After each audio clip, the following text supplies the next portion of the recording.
و هەڵپەرچەیە زۆر شتی تر. ئایا کەسێکیش هەیە کە وەزارەتێک هەیە ناوی وەزارەتی ڕۆشنبیری و لێرە مدیری عامی ڕۆشنبیریان هەیە ئەبرێ بەڕێگاوە و ئەم شارەی ئێمە فستیڤاڵی سینەمای تیاکراوە فستیڤاڵی شانۆیی تیاکراوە بۆ دەقی کوردی زۆر حاڵەتێتە لەگەڵ ئەوەشا ئەگەرچی دەستخراوەتە بینە قاقەی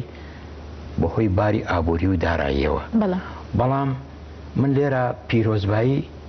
لە خۆشەویستێک مەکەم کە ناوی جەزای سازە ئەم کوڕە هەتاکو ئێستا یەک کەس هاوکاری نەکردەوە بەڵام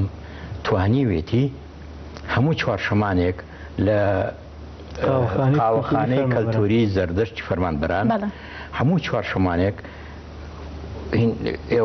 ئێوارێکی تایبەتی داناوە کۆمەڵێ گۆرانی بێژ یا کۆمەڵێ ئەکتەر و هونەرمەند و ڕۆشنبیر وەکو شاعیر و وەکو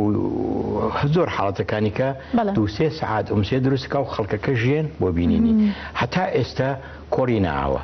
ئەنجا ڕادیۆیشیشی داناوە ناوی ڕادیۆی بابانە وابزانم کاکە بەڵێ مەش لێ بەرنامەیەکمان لەوێ بەرنامەی هەیە ئەمە تایبەت وەکو ڕادیۆی تەکسیش هەیە ئەم بەرنامەی ئەمان کە ڕادیۆی بابانە ڕێک ئەوەیە یەکەم ڕێکلامیژەکە دوو هەمیش پەخشی خۆی ئەکا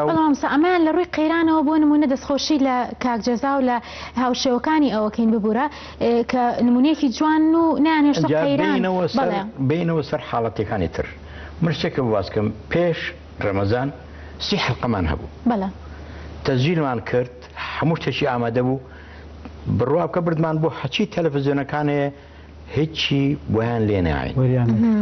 نمونەیشمان بۆ سیمپڵیشمان بۆ بردن